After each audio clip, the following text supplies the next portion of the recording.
Mis amigos oyentes, vamos a volver a leer la palabra de Dios una vez más en el segundo libro de los Reyes, capítulo 5, y vamos a continuar con la historia de Naamán a partir del versículo 10 hasta el versículo 14.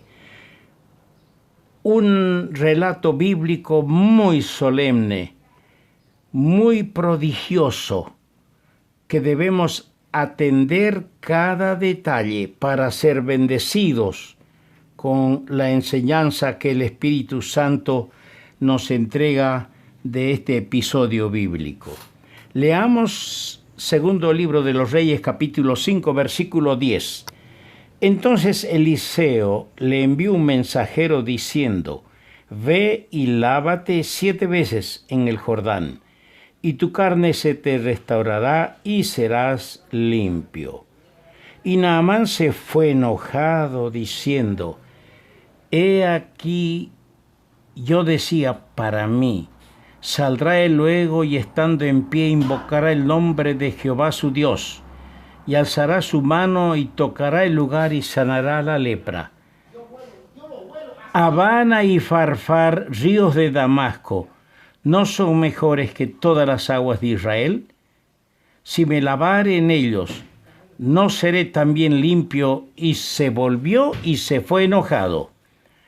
Mas sus criados se le acercaron y le hablaron diciendo: «Padre mío, si el profeta te mandara alguna gran cosa, ¿no la harías?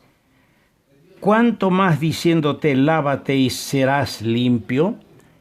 Él entonces descendió y se zambulló 7 veces en el Jordán, conforme a la palabra del varón de Dios, y su carne se volvió como la carne de un niño, y quedó limpio. Que nuestro Señor siga bendiciéndonos con este incidente y relato bíblico de tantos siglos atrás, con bendiciones nuevas en la actualidad. Le dijo el profeta Samuel al rey Saúl cuando desobedeció: «Ciertamente el obedecer es mejor, y el prestar atención». Qué palabras, ¿no? Para todos nosotros.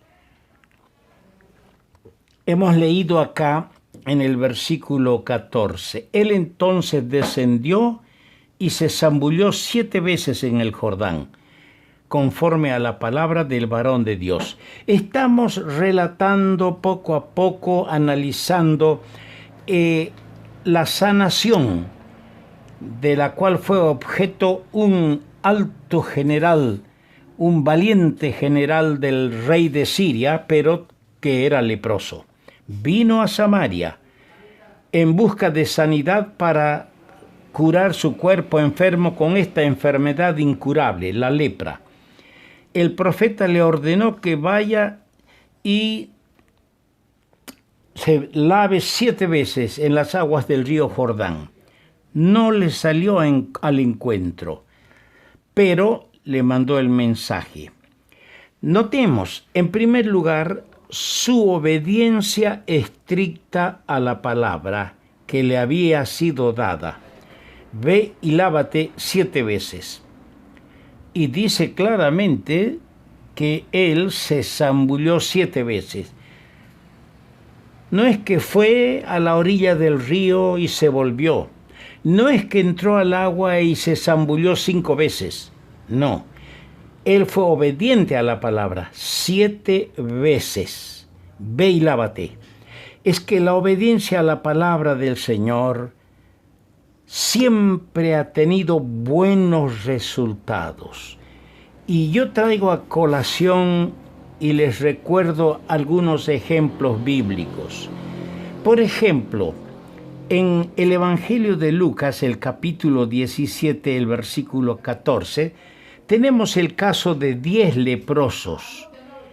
Cuando ellos clamaron por misericordia al Señor, el Señor les dijo: «Id, mostraos a los sacerdotes». Y aconteció que mientras iban, fueron limpiados. No les dijo más el Señor, solamente vayan, muéstrense a los sacerdotes. No les tocó, no les dio ningún medicamento.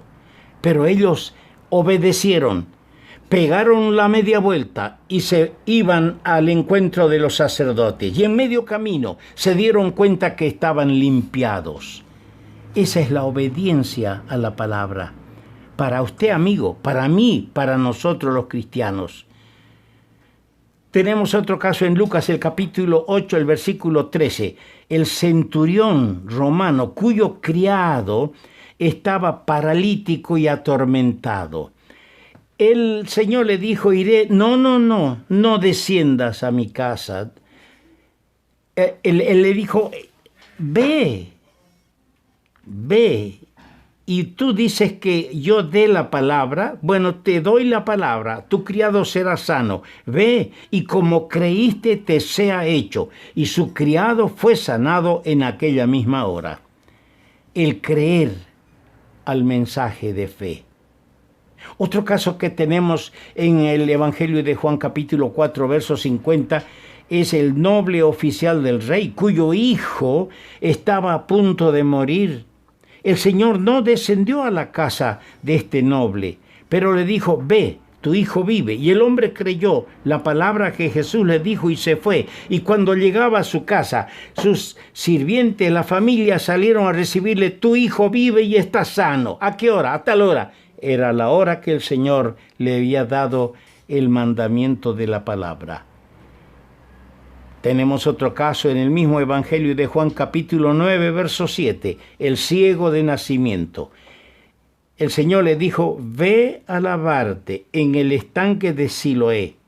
Fue, se lavó y regresó viendo. ¡Qué cosa más preciosa! En todos estos casos, la prueba a que fueron sometidos los que fueron bendecidos y beneficiados con el milagro fue la obediencia de la fe. Dice en Romanos 1:5, para la obediencia a la fe. Porque para Dios el obedecer es mejor que los sacrificios. Dice en Romanos 16:26, para que las gentes obedezcan a la fe.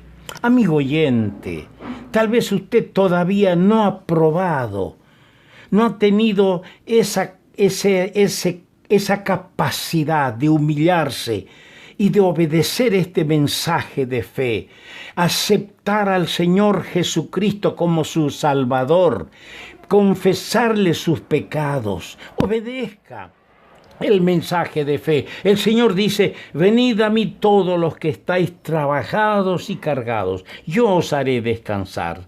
Acérquese con fe, obedezca al mensaje de la fe. Y nosotros los cristianos somos llamados a vivir una vida de fe, una vida de obediencia a la fe. En el versículo 10 de nuestro relato leemos de lo que Naamán tenía que hacer, ir y lavarse 7 veces en el Jordán. Es lo que Naamán tenía que hacer. En el versículo 11 encontramos lo que Naamán creía tenía que hacer. Todo lo contrario. Es que lo que creemos no es lo que Dios dice, lo que Dios ordena. Luego tenemos en el verso 14 lo que Naamán hizo. ¿Qué hizo? Se descendió al Jordán, se zambulló 7 veces. Lo que Naamán tenía que hacer, lo que Naamán creía, pensaba que él debería hacer. Y al final lo que Naamán hizo, se ve así el desarrollo progresivo de su obediencia. Notamos en segundo lugar que descendió y se zambulló. Eso implicaba al altivo general una humillación. Imagínese un profeta que ni siquiera salió a saludarle, a darle la mano o un abrazo. Le manda un mensaje que se zambulla en el río. Y el altivo general tiene que bajar el copete, humillarse, y se sometió gustoso. La humillación es condición esencial para entrar en el reino de Dios. Y no lo digo yo, lo dice la Escritura, y se los voy a leer en Mateo el capítulo 18, que la humillación es condición esencial para entrar en el reino de Dios. Dice Mateo 18, versículo 1. En aquel tiempo los discípulos vinieron a Jesús diciendo: ¿quién es el mayor, el más grande en el reino de los cielos? Y llamando Jesús a un niño, lo puso en medio de ellos. Y dijo: de cierto os digo que si no os volvéis y os hacéis como niños, no entraréis en el reino de los cielos. Así que cualquiera que se humilla como este niño, ese es el mayor en el reino de los cielos. Y cualquiera que reciba a mí, en mi nombre, a un niño como este, a mí me recibe. ¡Qué bendición! Naamán, el altivo general, por fin se humilla y se somete gustoso al mensaje del profeta, porque la humillación es condición esencial para entrar en el reino. Notamos en tercer lugar el número 7. 7 veces tenía que zambullirse. El número 7 es simbólico. Y en las Escrituras, mayormente en el Nuevo Testamento, hay muchas enseñanzas que podemos extraer, sacar en función al número 7. Pero viene el caso de recordar algunos ejemplos en el Antiguo Testamento. Primero, 7 veces la sangre tenía que ser esparcida delante de Jehová hacia el velo del santuario, según Levíticos 14. 7 veces tenía que esparcirse la sangre para la expiación en el gran día de las expiaciones. Segundo, 7 veces debía ser rociado el que se purificaba de la lepra, también según Levíticos capítulo 14. Y en Josué el capítulo 6 encontramos que 7 veces debía ser rodeada la ciudad de Jericó para que sus muros se desplomen. En la primer ciudad de la conquista en la tierra prometida por parte del pueblo de Dios. También encontramos que 7 veces, y esto lo encontramos en Primera Reyes 18:43, 7 veces el criado de Elías subió y miró hacia el mar, y la 7ª vez vio que del mar se levantaba una pequeña nube como la mano de un hombre. Y el profeta, hombre de fe, en esa pequeña nube vio un aguacero, vio la lluvia. También vemos que 7 veces alababa el salmista al Señor en el día. Dice el Salmo 119, 164, 7 veces al día te alabo. Y en 7º lugar, 7 veces cae el justo y se vuelve a levantar. Proverbios 24, 16. Si algún justo, alguna justa, algún creyente, algún cristiano ha sido vencido y ha caído, levántese, levántese, no está perdido. El Señor está esperando, como al hijo pródigo, que vuelvas arrepentido y diciendo: he pecado. 7 veces cae el justo y se vuelve a levantar. Vamos a continuar todavía con Naamán el sirio. Que el Señor bendiga la palabra suya a todos los que la hemos escuchado.